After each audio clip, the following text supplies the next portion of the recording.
suis heureux d'être ici. Je vous remercie d'avoir pris la peine de venir pour qu'il y ait une réflexion autour de ce sujet. Si ça vous paraît juste, je vous propose qu'on le considère comme un peu une soirée de recherche, parce que bien malin qui sait dire tout de suite quelles sont les solutions à ces questions. C'est un peu prétentieux de vouloir clore ce sujet. Donc, ce que je vais vous donner, ce sont des faits que j'ai extraits de la littérature scientifique. Vous pouvez en trouver pas mal dans le bouquin. Et en effet, depuis 3 ans, comme l'a dit Odile, je me suis passionné sur ce sujet et je travaille beaucoup pour petit à petit comprendre ce qu'il y a vraiment dans notre cerveau. C'est-à-dire finalement, sommes-nous hommes et femmes seulement dans notre corps ou bien dans tout notre être, cerveau compris? Et donc, pourquoi donc parfois souffre-t-on de difficultés sur ce sujet? Ça va, est-ce que le sujet est assez clair? Donc, après, on va suivre les diapositives qui vont nous guider. Voilà. Et donc, vous le voyez sur cette diapositive, j'ai voulu montrer que je vais essayer de donner la parole à des chercheurs qui travaillent sur le sujet. En effet, il y a énormément de travaux sur le sujet, surtout depuis 20 ans. En fait, à vrai dire, en 2005, je crois, il a été décidé que tout article scientifique devait distinguer ce qu'il en est de l'homme et ce qu'il en est de la femme. Car avant, on mélangeait, sans tenir compte d'éventuelles spécificités de l'homme et de la femme, et bien souvent on faisait des études chez les hommes, c'était plus simple, et on généralisait les résultats à la femme sans grande nuance. Pareil pour les enfants d'ailleurs. C'est-à-dire que les études étaient faites chez l'adulte et on appliquait les résultats chez l'enfant. Donc progressivement, on s'est dit non, c'est impensable. Il faut donc distinguer et aussi lancer des programmes pour les enfants, ce qui a été fait. Donc grâce à ça, chaque mois, il y a des centaines d'articles où on a les deux colonnes, ce qu'il en est de l'homme, ce qu'il en est de la femme. Ce qui fait que c'est une mine de connaissances. Moi, sur mon PC, j'ai 1500 articles. Je peux les donner à ceux qui les veulent. Malheureusement, ils sont en anglais, donc c'est désagréable pour beaucoup d'entre nous. Voilà. En fait, semble-t-il, beaucoup de choses remontent au questionnement de l'après-guerre. Quand Simone de Beauvoir pose la question, enfin, pose la proposition, l'affirmation, on ne naît pas femme, on le devient, elle a ouvert le débat. N'est-ce pas? Et ce qu'on va essayer de voir, c'est est-ce qu'on est femme déjà, ou bien non? Et est-ce que tout est fini à la naissance et que sa deuxième partie ne serait pas vraie? On va le voir, il y a beaucoup de choses à dire de tout ça. Et en 2023, où on en est? Eh bien, on en est à l'introduction du terme dysphorie de genre, c'est-à-dire, je vais prendre la définition pour être bien respectueux de la définition. La dysphorie de genre qualifie celui ou celle qui estime que l'anatomie qui est la sienne, son sexe, ne correspond pas à ce qu'il pense être, qu'il définit comme son genre. Donc, en somme, est-ce que je serais tombé dans le mauvais corps? Est-ce que dans le fond, mon corps, c'est pas celui qu'il fallait mettre, si j'ose dire, car moi, je me sens femme, et j'ai un corps d'homme, ou je me sens homme, et j'ai un corps de femme. C'est la dysphorie de genre. Et du coup, on se pose la question, quel est le sens du masculin et du féminin, finalement? En effet, quand même, dans pas mal de siècles, l'homme se définissait comme celui qui est capable de soulever des charges lourdes, de sortir le veau de la vache quand il ne sortait pas spontanément. Pendant ce temps-là, la femme au fourneau. Donc, c'est tout de même un peu périmé. Donc, est-ce qu'il reste une différence intéressante ou pas tellement de différence intéressante? Donc, 3 questions. y a-t-il une part innée à la personnalité? Quand je nais, est-ce que je suis déjà dans ma personnalité homme ou femme dès la naissance? Ou bien est-ce que tout est culturel? Et puis, comment accueillir la personne qui nous dit « ai-je le corps qui convient à ma personnalité ?» Et ensuite, dans le fond, donc, dans la troisième partie, on verra ce qu'on sait sur la différence du masculin et du féminin. Je voudrais vraiment dire que ce que je vais vous dire, c'est le résultat de ma lecture d'articles. Je ne suis en rien un spécialiste mondial des problèmes de sexe et de genre. Donc, je serais incapable de prétendre clore le sujet, on est d'accord. Je vais donc faire de mon mieux pour vous dire ce que j'ai compris pendant ces années de travail. Voilà. Et donc, si je frustre quelqu'un parce que je ne connais pas certaines choses qui sont importantes, je vous prie d'emblée de m'excuser. Et je me limiterai à ce qu'en disent les neurosciences, parce qu'il faudrait aussi faire parler les psychologues, faire parler les philosophes, faire parler les théologiens, faire parler monsieur tout le monde dans la rue. On a tous quelque chose à dire sur ce sujet. Je vais me limiter aux sciences. Et c'est pour ça que j'ai pris l'appui de 4 scientifiques que j'apprécie. Simon Baron-Cohen, un jeune Anglais qui a une équipe de recherche qui est centrée en fait sur la croissance de l'enfant dans le ventre de notre mère, dans la ventre de la mère. Dan Siegel, qui est un chercheur en neurosciences, mais surtout un éducateur d'adolescents. Il est très au contact des adolescents. Il est extrêmement apprécié. Il est aux États-Unis et je sais que l'équipe du Dalai Lama fait appel à lui pour comprendre le cerveau, car vous savez, le Dalai Lama s'intéresse beaucoup aux neurosciences. Enfin, son équipe.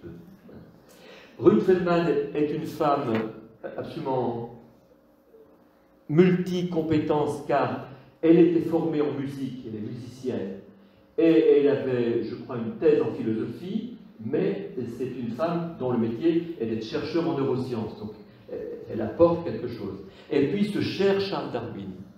Je sais qu'il y a des gens qui n'aiment pas Charles Darwin, mais vous allez le comprendre, j'apprécie Charles Darwin.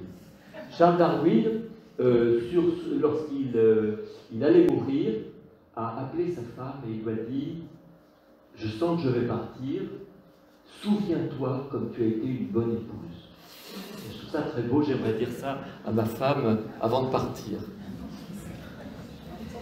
Donc, 3 questions. Naître, le lien corps-esprit, et que sont le masculin et le féminin. Et on va commencer par naître. Et naître, eh bien, la question c'est donc, est-ce qu'il y a une part innée, au fait d'être homme ou femme? Est-ce que c'est inné ou seulement culturel? Eh bien, les sociologues, c'est-à-dire ceux dont on entend parler, disent facilement que tout est culturel.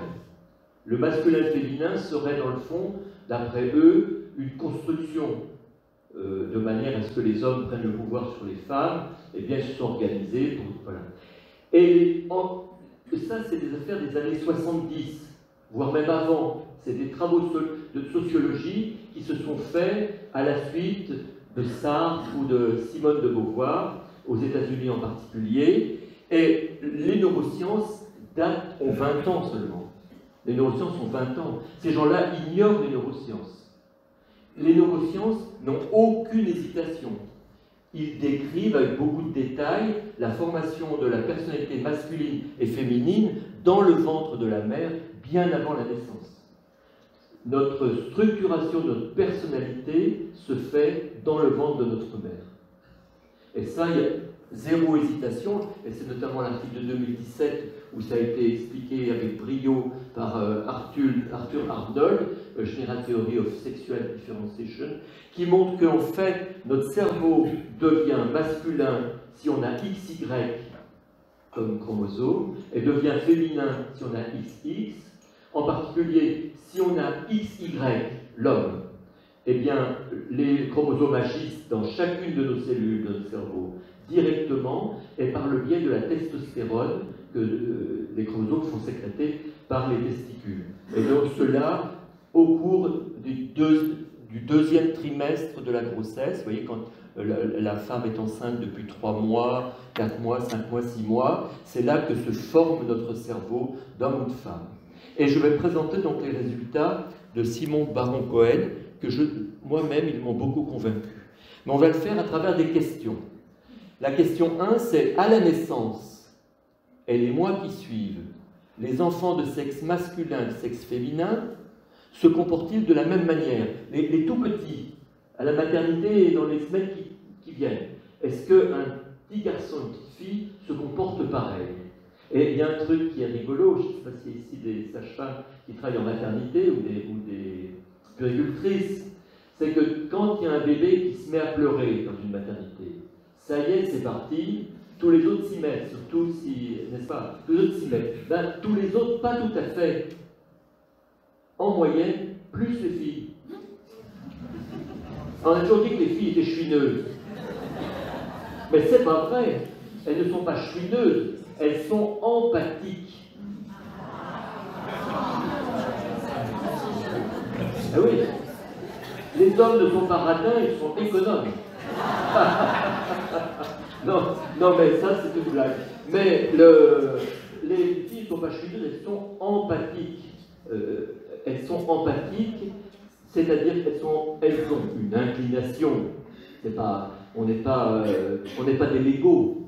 On a des inclinations, des invitations.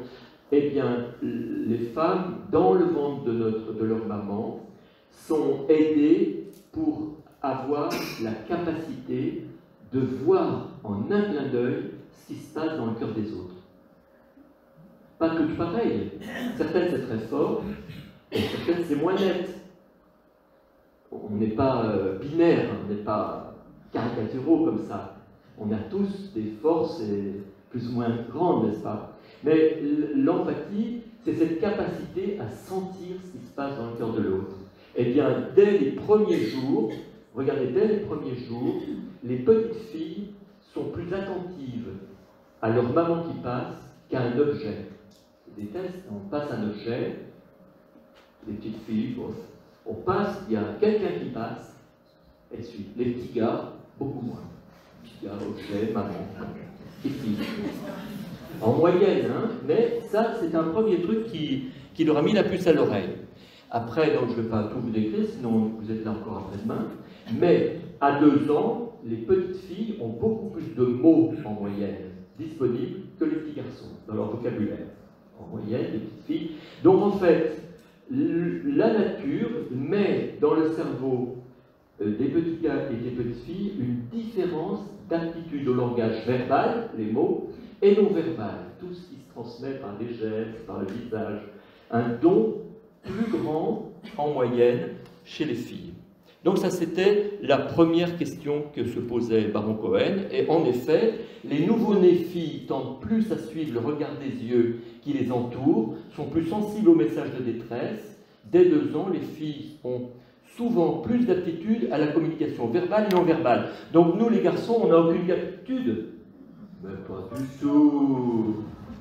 Pas du tout. Nous, on est merveilleux, au contraire. Et qu'est-ce qu'on a, nous? Ben, comme ça, à 2 ans, ce qu'on remarque à la petite enfance, les garçons ont souvent un goût plus marqué que les filles pour l'analyse et la recherche des règles générales.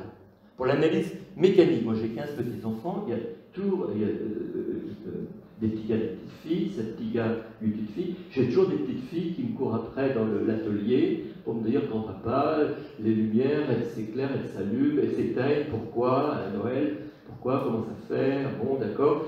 Et plus les petits gars que les petites filles. Et ça, donc, c'est ce que les scientifiques ont montré, en moyenne, donc, cette différence. Inclination et aptitude à l'empathie envers les proches pour les petites filles. Inclination et aptitude à la compréhension de construction des systèmes pour les petits garçons. Donc, est-ce que c'est binaire ou est-ce qu'il y a une variabilité d'aptitude au sein de chaque sexe? C'est la deuxième question. Tous les petits gars sont-ils dénués d'empathie et les petites filles pleinement empathiques, ou est-ce qu'il y a des nuances?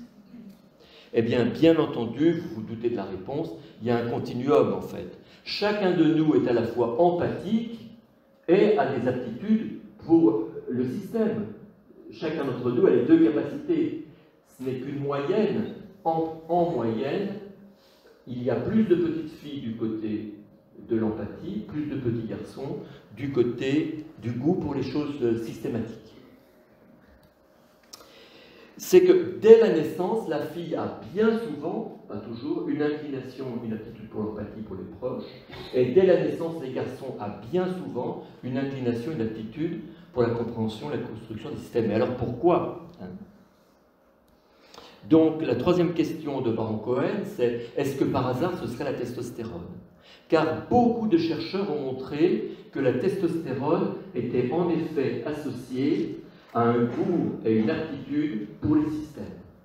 Même chez l'animal. Les petits animaux mâles, les petits mammifères mâles, ont aussi cette différence.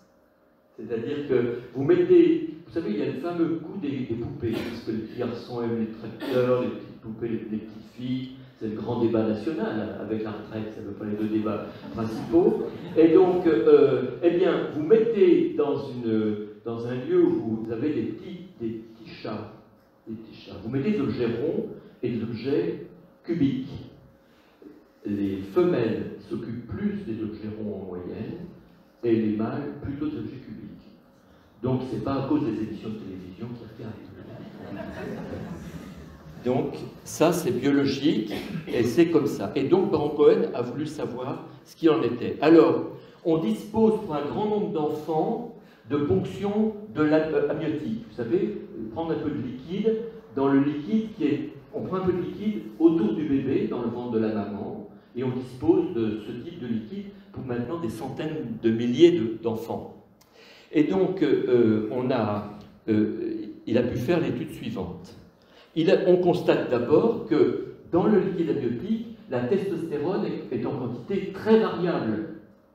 De l'un à l'autre, vous voyez parmi nous les messieurs, dans le ventre de notre maman, certains avaient beaucoup de testostérone, parce qu'ils sécrétaient cette testostérone, c'est un liquide qu'on sécrète nous-mêmes, ou ils en sécrétaient peu. Mais de même les petites filles. Certaines ont de la testostérone presque aussi haute que certains petits gars. D'autres ont une testostérone extrêmement basse, indétectable quasiment.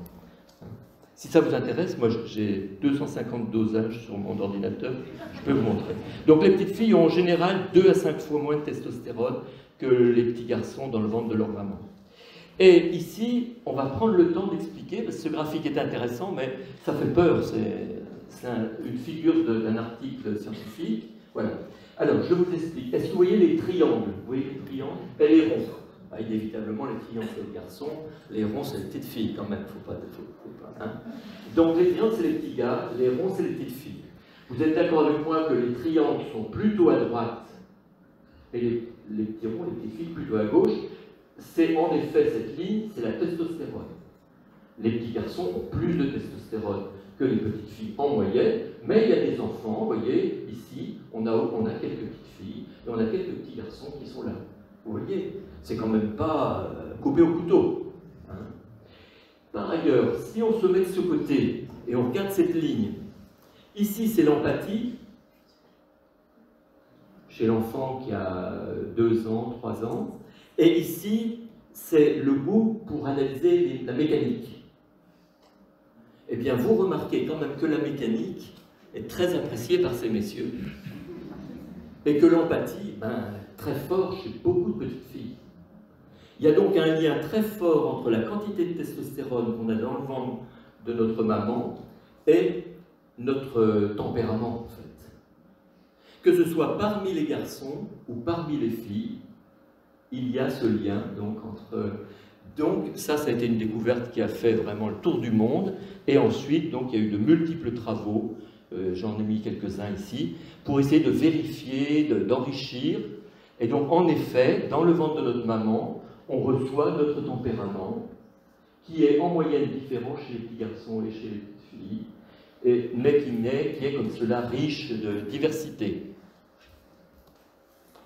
Si bien que Baron-Cohen conclut par cette phrase un petit peu caricatural. Il dit « Le cerveau féminin est principalement câblé pour l'empathie. Le cerveau masculin est principalement câblé pour la compréhension et la construction des systèmes. Et cela va être vrai pour ce qui est de l'empathie aussi chez les autres petits mammifères féminins.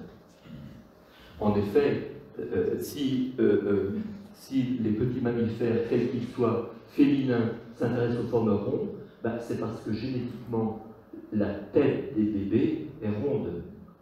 Il y a une coévolution entre la tête ronde des bébés et le goût pour les têtes rondes plus fort chez le féminin. C'est ce qu'on appelle la coévolution dans l'évolution des espèces.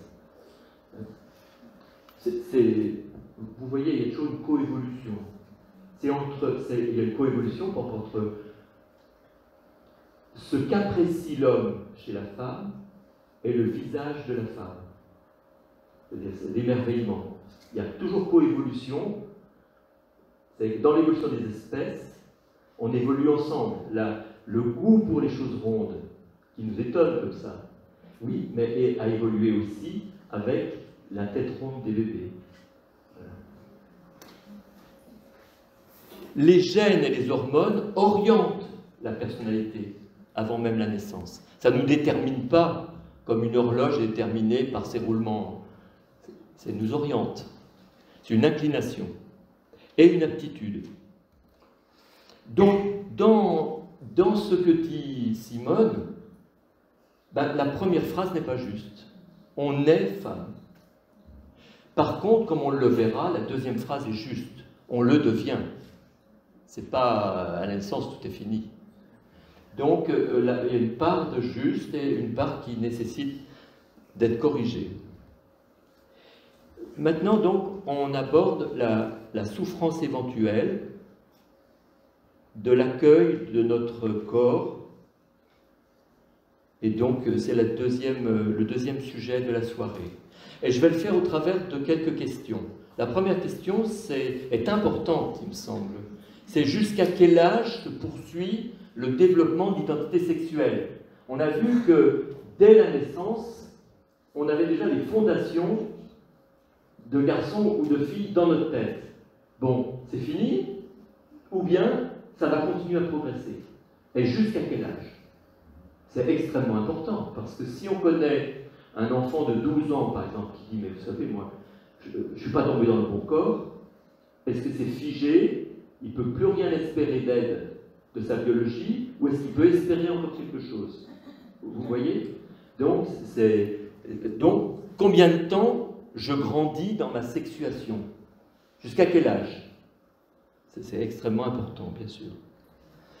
Et donc, pour ça, je vais m'aider des découvertes de Dan Siegel, qui est donc cet homme qui est connu aux États-Unis, en Europe et partout maintenant, par deux expressions.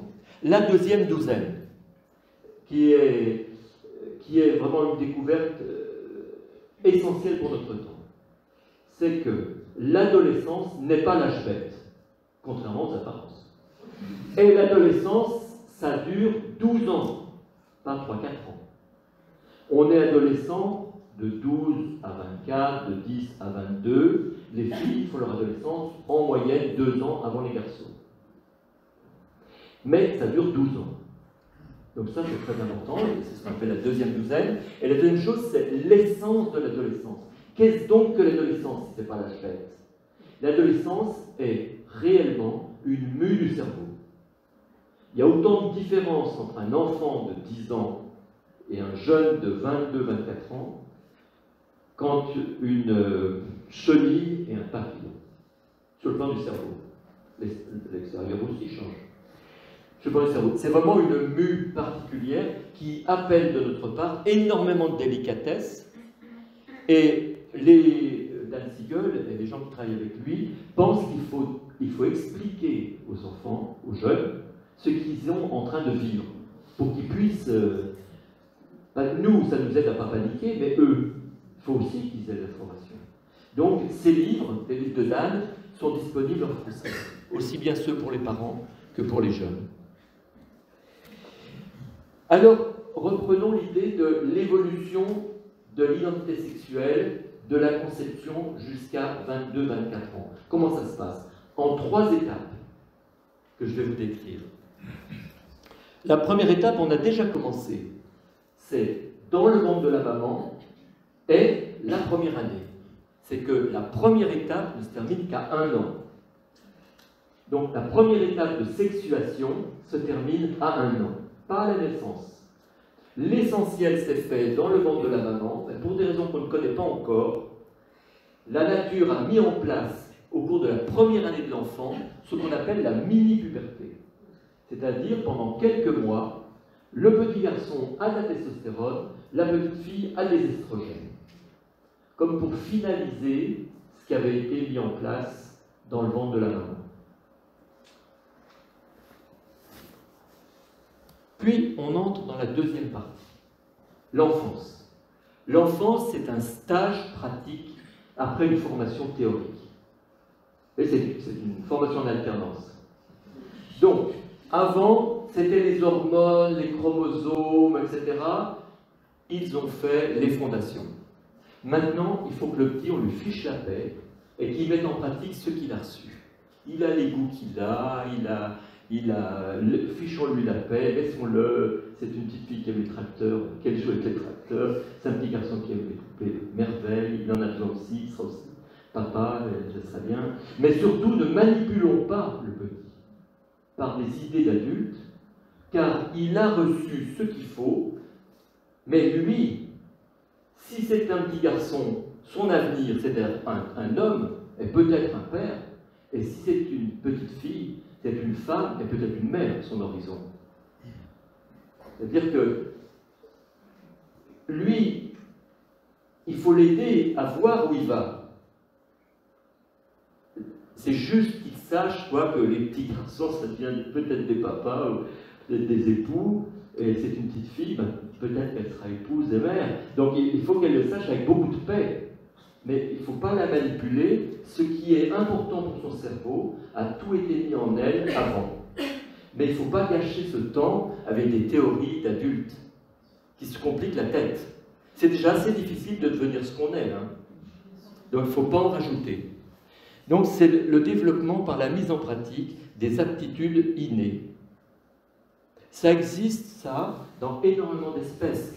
Ceux qui s'intéressent aux animaux, beaucoup d'animaux ont comme ça ce temps donc, qui dépasse les hormones.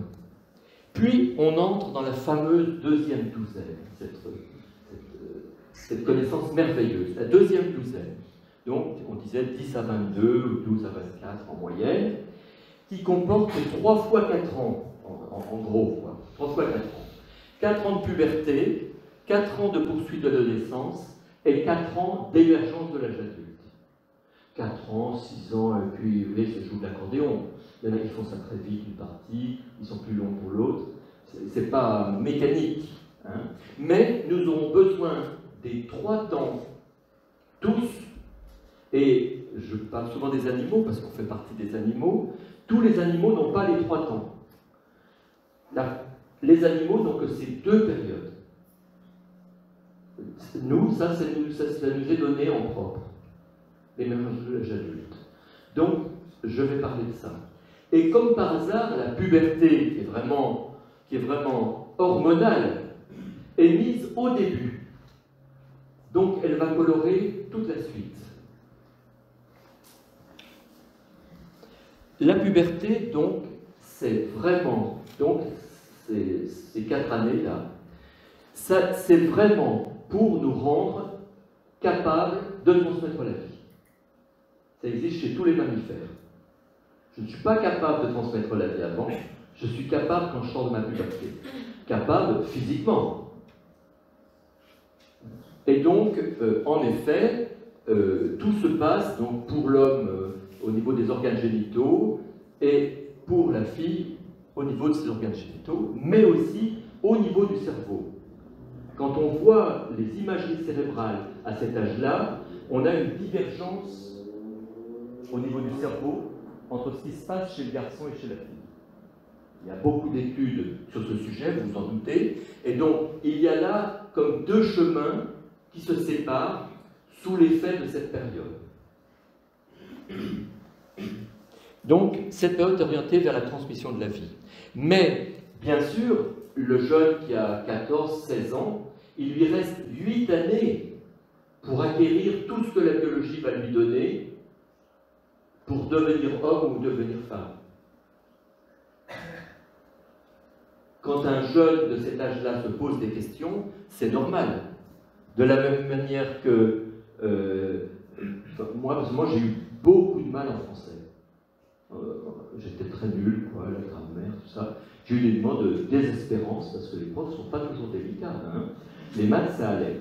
Donc, imaginez-vous que j'aurais voulu devenir philosophe. Eh bien, j'étais prêt peut-être à me suicider. Hein. Si l'enfant porte des lunettes, mais il voudrait être aviateur, c'est fini pour lui. Donc, en gros, on a tous des difficultés pour grandir.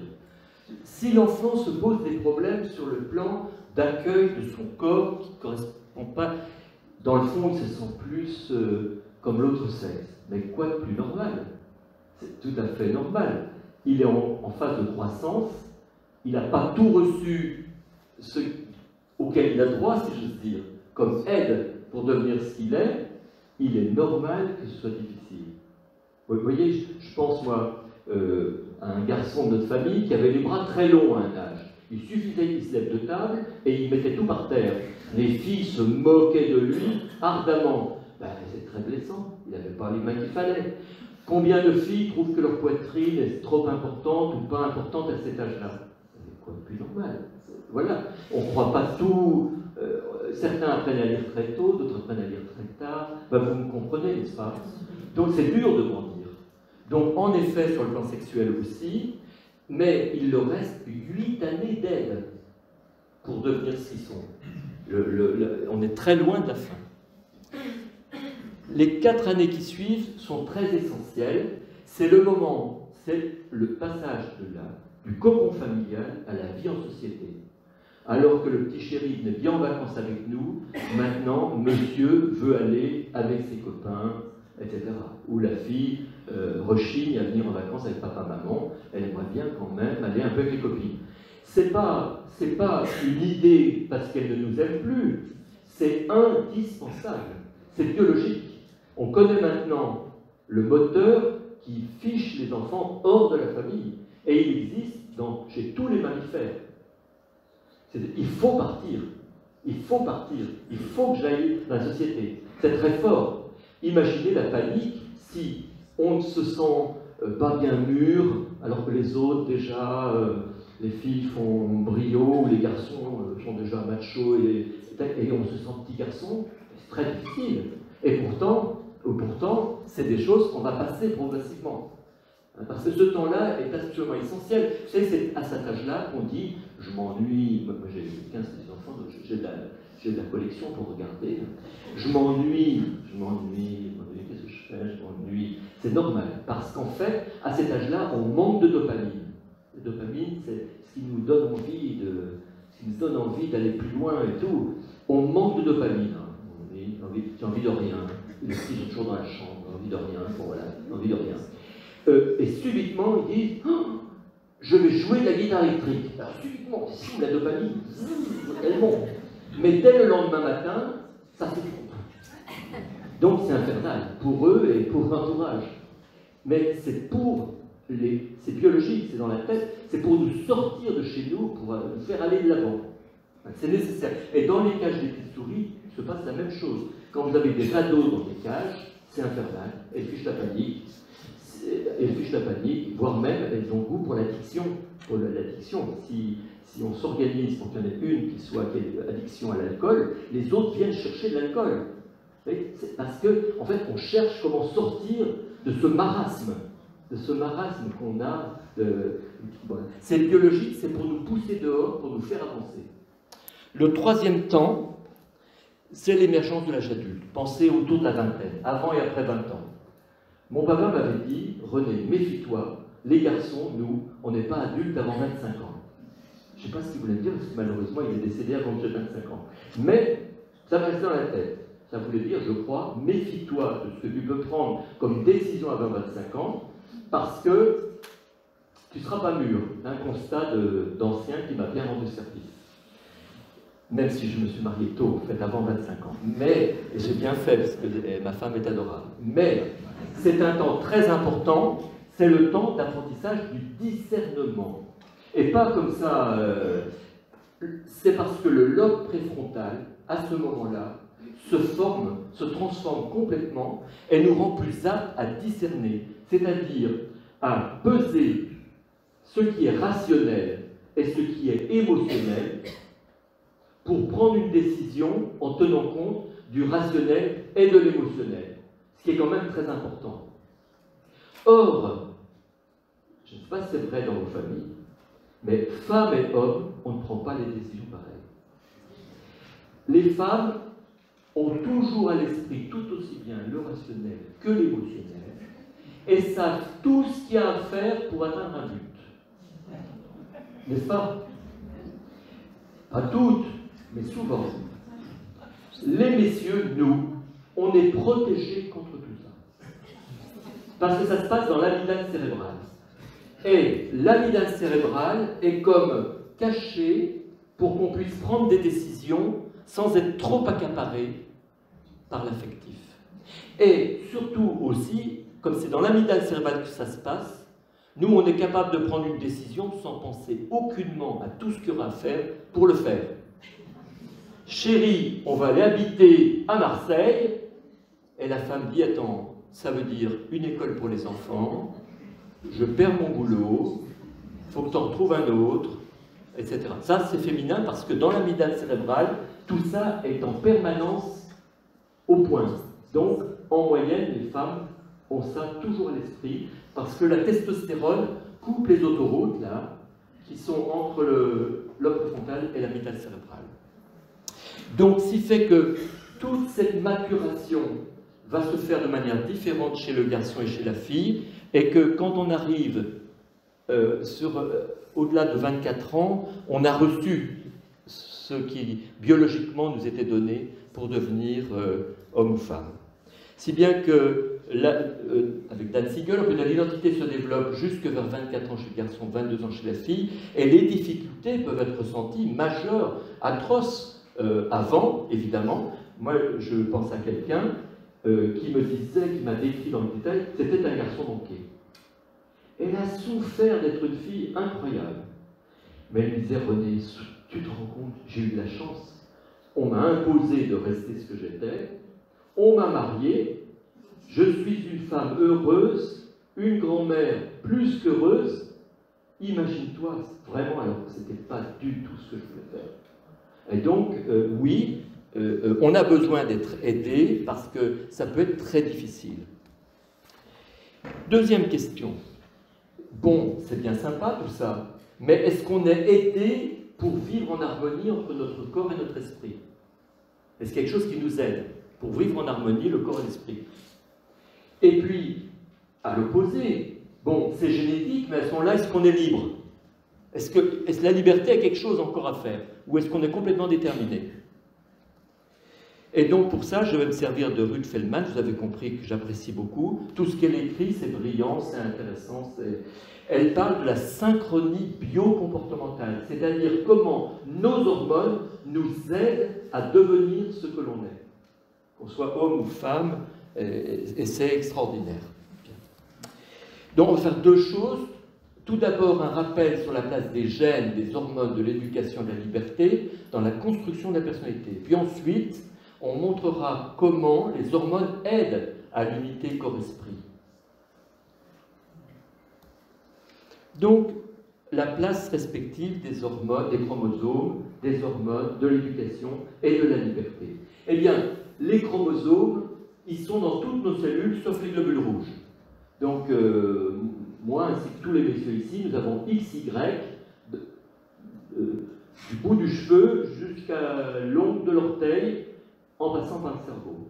Donc, les chromosomes nous aident à l'unité de notre personne, par leur présence et action spécifique d'homme ou de femme dans chacune de nos cellules. Mais une part importante de l'action des chromosomes se fait par les hormones, qui sont là. Il ne faut pas que je sois trop long sur chaque point, donc j'avance un peu. Vous l'avez vu, les hormones, par exemple. Oui, les hormones agissent de deux manières. immédiate. Par exemple, devant prendre la parole devant vous, ma testostérone a augmenté, obligatoire. Le cortisol aussi, parce que ça stresse un peu. Voilà. Ça aide à faire ce qu'on a à faire. Donc les hormones agissent immédiatement. Mais elles agissent à long terme aussi. C'est-à-dire qu'elles changent physiquement notre cerveau aussi. De la même manière que les hormones de la jeune fille font grandir ses seins ou grandir son utérus, eh bien, dans le cerveau, ça fait grandir certaines zones spécifiques féminines ou maternelles.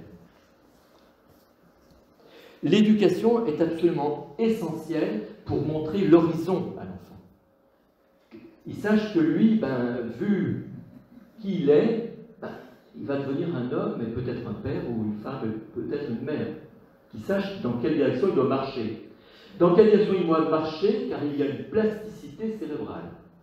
C'est-à-dire que, de la même manière que si je fais des efforts, je range le bois pour l'hiver, mes muscles se musclent. Si je me sers de je fais quelque chose, donc je prends soin de mes enfants, un père prend soin de ses enfants, eh bien les zones du prendre soin se développent dans le cerveau. Si je ne prends pas soin de mes enfants, je ne deviendrai pas apte à prendre soin. Et on le voit, y compris dans le règne animal, en général, dans le règne animal, les bons conjoints sont aussi des bons papas. Et c'est vrai, bien souvent, on est aidé en tant que papa, on est aidé en tant qu'époux en prenant soin de ses enfants, et réciproquement. Prendre soin, c'est une aptitude qu'on travaille, qu'on muscle. Et c'est une fois qu'on a tout ça que la liberté s'exerce. C'est-à-dire que la liberté, c'est de poser des actions, des choix qui nous permettent d'atteindre notre manière de comprendre la masculinité, notre manière de bien comprendre la féminité selon ce qu'on est. Et donc, en effet, notre liberté, posant des actes, on muscle les zones de notre cerveau afin de devenir ce que l'on est. De la même manière, vous le comprenez. Je peux, par exemple, regarder, par exemple, si je sens que j'ai tendance à ne pas être franc, si je fais effort à être dans la franchise, petit à petit, ça devient de plus en plus facile. C'est comme l'enfant qui ne sait pas lire, on le fait lire, et petit à petit, ça devient facile. Au début, c'est difficile, il nous dispute, même s'il faut qu'il lise, il n'est pas content. Puis après, il nous dit, t'as pas un livre, maman ou papa, j'aimerais bien lire. Donc, la liberté nous rend libres. Bon, en neurosciences, voilà comment on dit les choses. Le développement du cerveau est guidé par les gènes, est sculpté par l'expérience. Les gènes guident, mais c'est mon agir qui sculpte vraiment les choses en fonction les gènes me donnent, c'est la graine de la plante. Hein, mais vous avez la même graine de plante de tomates chez mon voisin ou chez moi. Chez lui, il y a de super tomates. Chaque année, c'est 800 grammes la plus grosse, ou je ne sais pas quoi. Vous savez, c'est bonnes tomates bien en chair. Chez moi, elles font 300 grammes, 400 grammes, c'est tout. Donc c'est la même graine, il me les donne, mais quand on s'en occupe, ça va mieux. Hein, c'est pareil pour notre cerveau. Troisième question, mais comment les hormones favorisent-elles l'unité corps-esprit? Eh bien, c'est la même hormone qui modifie le corps et le cerveau. C'est les mêmes hormones qui modifient le corps et le cerveau. Je vous donne pour l'homme. Eh bien, c'est la testostérone qui développe la forme masculine de l'empathie. Tout à l'heure, je vous ai dit, les femmes sont empathiques, et gentiment, vous avez rigolé, vous avez dit oui. Oui, vous êtes empathique pour le proche. Les hommes sont empathiques pour le lointain. La caricature, c'est la suivante. On apprend qu'il y a un tsunami. Au bout d'un moment, l'homme dit, généreux, il faut qu'on leur envoie de l'argent. Ça veut dire, tu t'occuperas de leur envoyer de l'argent. La femme dit, écoute, si on a de l'argent, il vaut mieux qu'on paye des cours de maths aux petits. Ils vont s'engueuler. Et pourtant, les deux sont utiles. Il faut l'empathie pour le lointain, l'empathie pour le proche. Et en moyenne, chacun de nous, en moyenne, est plus doué d'un côté ou de l'autre. La testostérone nous donne confiance en nous, ce qui est utile, parce que parfois c'est dur, hein, la vie professionnelle, soit l'homme ou la femme, c'est difficile, et l'homme a besoin de confiance en lui. Parfois, malheureusement, il en a un peu trop, il en a un petit peu moins. Mais il est important, dans un groupe de travail qui est des hommes, parce qu'ils ont plus naturellement confiance en eux. Or, les femmes, hormonalement, ont plutôt tendance à ne pas avoir confiance en eux. Donc, pour que le groupe vive, il y a besoin de gens qui ont plus confiance, et puis d'autres qui freinent un peu. C'est une richesse de complémentarité. L'homme a tendance à revendiquer les droits, biologiquement, plus que tout autre. Et notamment, c'est touche pas, subsidiarité, respect, subsidiarité. Ici, c'est chez moi. Ça, c'est très testostérone, ça. Ici, c'est chez moi, tu vois, là, tu t'en mêles pas. Bien entendu, c'est notre maison, c'est mes gosses. Tiens-toi un peu loin. Ça, c'est très aidé par la testostérone. Et il faut quand même, parce que sinon, des fois, on se dit, mais de quoi ils se mêlent, hein? Des fois, les gens sont très intrusifs. Donc, il faut qu'on défende. C'est plus l'homme qui a tendance à protéger le groupe contre l'intrusion. Et la testostérone, c'est un amplificateur. C'est-à-dire qu'on soit généreux ou brutaux, on le fait plus que les femmes. Aussi bien dans le bien que dans le mal, la testostérone est une sorte d'amplificateur. Donc on voit des hommes extrêmement généreux, la testostérone les encline à être extrêmement. Mais on voit aussi des hommes être extrêmement brutaux. Le extrêmement vient de la testostérone. Le brutal n'est pas nécessaire. La testostérone ne rend pas brutal, mais c'est un amplificateur. Donc qu'on soit dans le bien ou dans le mal, malheureusement, on a l'amplificateur. Bon, c'est chouette pour les grands projets, mais quand c'est négatif, c'est ennuyeux. Parlons un peu des dames. Ce sont les mêmes hormones, estrogène et progestérone, puis beaucoup d'autres, ocytocine, prolactine, dopamine, etc., qui agissent sur le corps et sur le cerveau. Le développement des aptitudes maternelles, qu'on soit maman ou pas, la femme a par ses hormones des aptitudes qu'on dit plutôt maternelles, de souci du corps, de prendre soin du corps, de prendre soin des autres. Elle est aidée par ses hormones. Elle prend moins de risques sous l'effet de ces hormones. Et si on lui redonne un peu plus de ces hormones, elle en prend encore moins. C'est très sensible aux hormones. Elle donne plus de place à la dimension émotionnelle parce que son amygdale cérébrale est en connexion autoroute directe avec la zone de décision. Elle prend en compte les étapes nécessaires pour atteindre un but parce que la communication, elle est toujours informée. Alors que l'homme, non, la testostérone lui cache ces choses-là pour qu'il puisse prendre des décisions tant pis, on n'y va, plus cash. Et donc, elle a moins d'inclination à se lancer dans l'aventure. Pour montrer combien c'est fin et ça ne s'arrête pas là, je vous donne un exemple, je trouve touchant, qui a été mieux découvert notamment par Ruth Feldman. La maman qui allait, quand elle allait, le bébé tète le sein, ça lui fait sécréter 2 hormones. L'ocytocine qui fait éjecter le lait. Des fois, il éjecte avant même que le bébé ait commencé à téter. Cette même ocytocine, c'est l'hormone de l'attachement. Ça l'attache à son bébé. Et la deuxième hormone, c'est la prolactine, qui prépare la tétée suivante. Eh bien, la prolactine, c'est l'hormone du prendre soin. Non seulement elle est attachée à son petit, mais elle est aidée à en prendre soin. Parce que pour s'occuper d'un petit qui fait caca, qui mange toujours, qui pleure, qui fait pipi, qu'il faut changer, il faut quand même être aidé un peu par la nature. Et donc, la prolactine donc, agit pour aider. Donc, vous voyez, le corps et l'esprit ne sont pas séparés. De la même manière qu'un couple qui s'aime, qui vit une union intime, ont tous deux ocytocine et prolactine. Ça les attache l'un à l'autre et ça leur donne envie de prendre soin de l'autre par l'effet de la prolactine.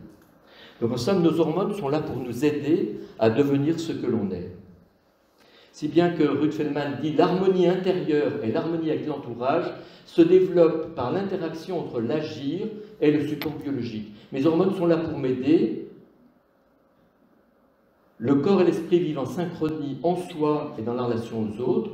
Poser les actes en harmonie avec notre biologie aide à devenir ce qu'on est. C'est-à-dire que lutter contre ces hormones ou mettre en contradiction nos hormones et nous-mêmes, c'est très difficile.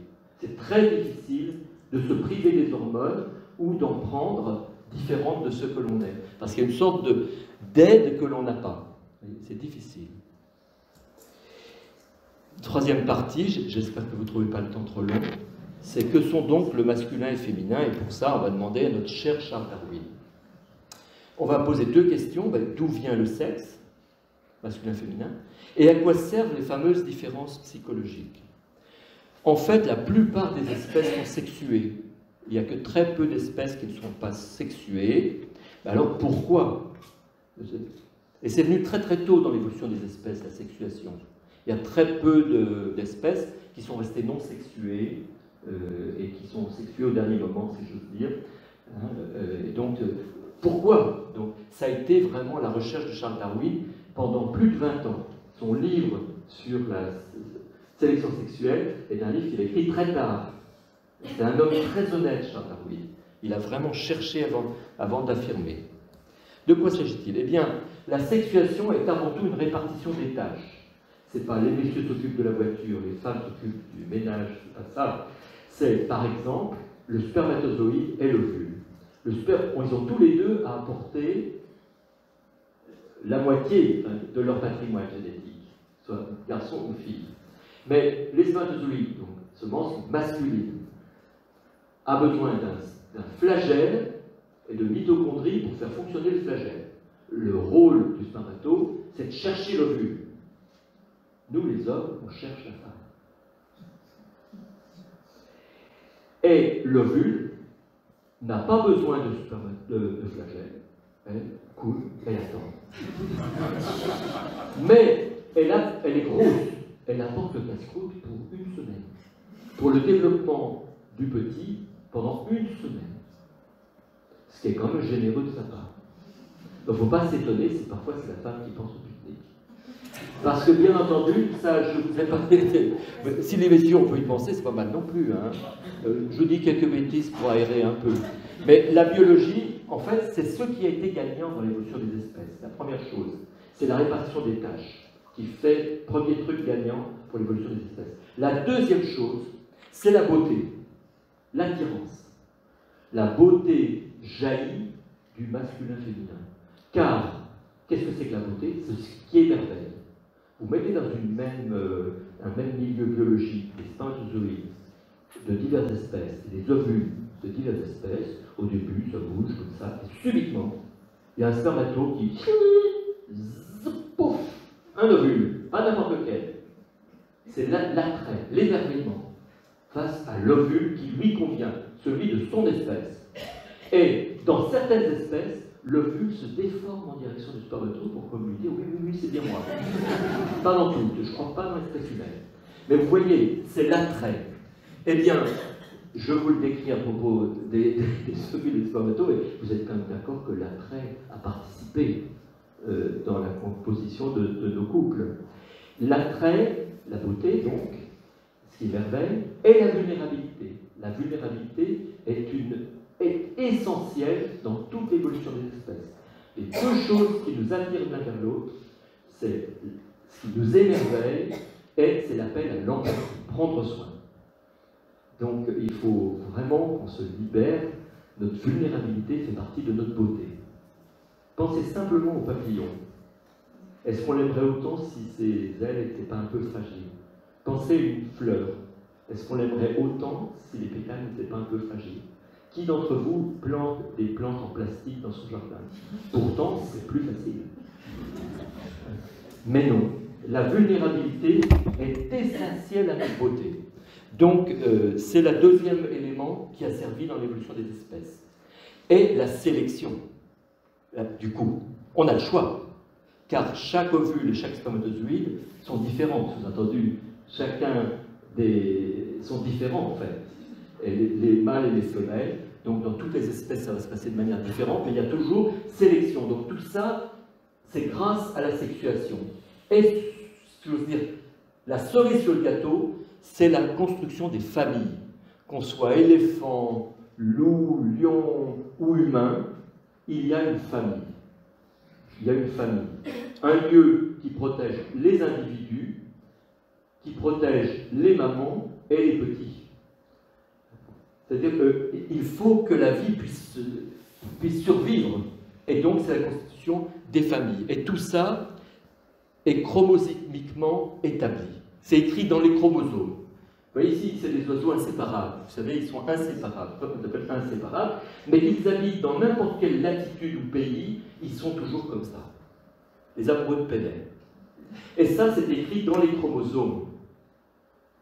C'est pas parce qu'ils ont une bonne éducation, dans une bonne école. La manière des cygnes de s'occuper de leurs petits, c'est les mêmes à Lyon, à Niort, je ne sais pas si c'est ici, ou en Allemagne, ou sur un autre continent. C'est écrit, la structure de la famille cygne est écrite dans les chromosomes. La structure de famille lion est écrite dans le chromosome, je vais vous en parler encore dans un petit instant. La structure de la famille loup est écrite dans le chromosome, vous savez qu'ils sont très fidèles. Il y a pas mal de femmes qui disent « moi c'est un homme comme ça, je voudrais ». C'est-à-dire en fait, ils sont fidèles à vie. Ils sont fidèles à vie et sans en avoir tellement le choix. C'est écrit, ils sont fidèles. C'est la différence avec nous. Nous, on est enclin à être fidèles, mais on est libre. Donc, ça fait la nuance. Mais c'est écrit dans nos chromosomes.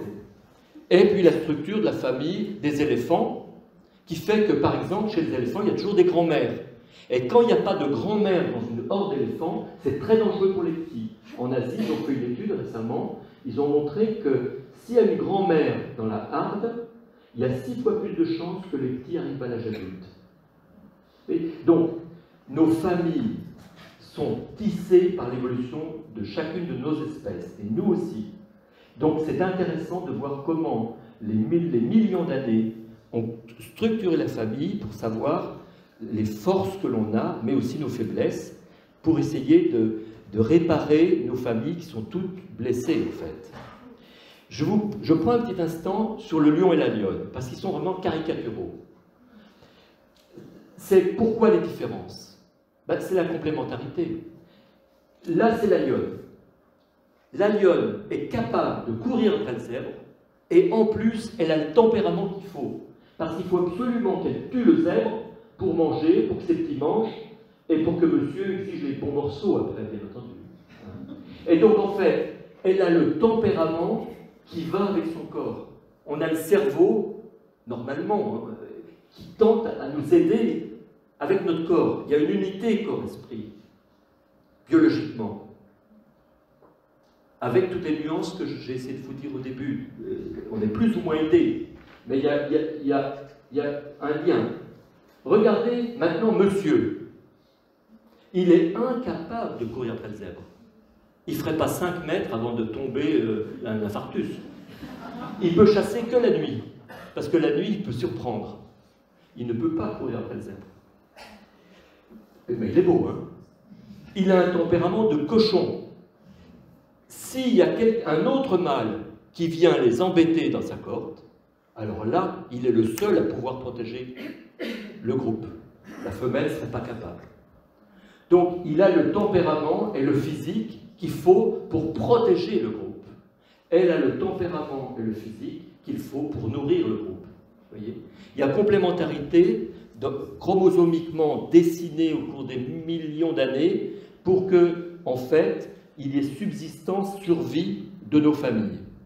Chez l'être humain, eh bien de même, si vous voulez, on a le corps qui est fait pour la transmission de la vie, dans son, si on dit le sexe c'est quoi, c'est ce qui nous rend quand même capable de transmettre la vie, mais on a le reste du corps et le psychisme qui vont avec pour nous aider à faire survivre la famille. Et en fait, à se placer, parce qu'il y a la famille sur Terre. Et donc, bien sûr, tout ça, c'est une tâche à accomplir. Ça peut être facile, mais ça peut être difficile, de la même manière que pour trouver un boulot, éventuellement pour faire couple. Beaucoup de choses sont difficiles dans la vie, n'est-ce pas? Et donc, tout n'est pas donné. Ce qui est donné, c'est le potentiel. Et on a besoin des autres pour nous aider, car tout n'est pas si simple. Mais, de fait, tout a été biologiquement conçu pour nous aider. On peut conclure avec un article qui dit « Le masculin et le féminin ont eu une place centrale dans l'évolution des espèces. Le masculin et le féminin, mais aussi les générations. » Je vous l'ai montré pour les grands-parents, mais c'est vrai aussi les enfants, les ados ont une place Dans chaque espèce, l'adolescence ne se passe pas pareil. C'est très important, en fait. Et donc, chacun, en termes d'âge et en termes de sexe, nous sommes indispensables et complémentaires à la vie, en particulier dans les familles humaines. C'est vrai aussi chez l'animal. Donc, en conclusion, ces apports des neurosciences sont incapables de tout dire, mais elles viennent apporter des faits, vous voyez, qui peuvent compléter les réflexions des psychologues, des philosophes. Ensemble, on pourra mieux accompagner les personnes qui expriment une souffrance concernant l'identité sexuelle, qui est fréquente et qui est vraiment enfin accueillie, si j'ose dire.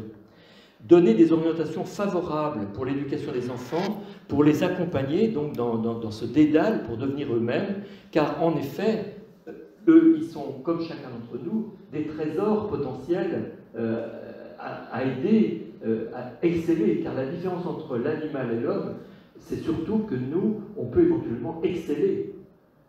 Il n'y a aucun animal, parfois les animaux ont un langage par exemple, aucun n'écrit des poèmes, vous voyez, ils ont des très beaux chants, mais aucun ne compose des symphonies, vous voyez. Donc on peut potentiellement donner notre vie pour des causes, etc. On a des dons extraordinaires, mais il faut nous aider parce que c'est pas facile. Notre liberté, donc, c'est une richesse, mais il faut nous aider et cheminer donc, vers une relation homme-femme plus harmonieuse dans le couple et la société, car il faut le dire, je ne sais pas si c'est vrai à Niort, peut-être que Niort fait exception, mais le moins qu'on puisse dire, c'est qu'on peut progresser dans nos familles, dans nos couples, pour s'émerveiller devant le sexe de l'autre. Combien de femmes souffrent de ne pas pouvoir exprimer la beauté de leur féminité parce que monsieur n'est pas intéressé, voilà, alors que ce serait une jeune fille qui viendrait, il serait subitement très intéressé. Et combien d'hommes souffrent du fait que leurs femmes ne considèrent en rien leur masculinité. Tais-toi, t'y connais rien. Bon, va boire ta bière devant la télé, tu nous feras la paix. C'est sûr que la masculinité n'est pas flamboyante. Et donc, comment espérer que nos enfants réussissent à devenir ce qu'ils sont s'ils voient maltraiter autour d'eux les gens de leur sexe, ou bien s'ils voient les gens de leur sexe maltraiter les gens de l'autre sexe, voyez. Donc je pense qu'on peut donner beaucoup d'espérance à nos enfants en nous-mêmes déjà progressant vis-à-vis du sexe des autres, voyez, et de notre sexe, reprendre confiance dans la grandeur de notre sexe. Voilà, je vous remercie beaucoup.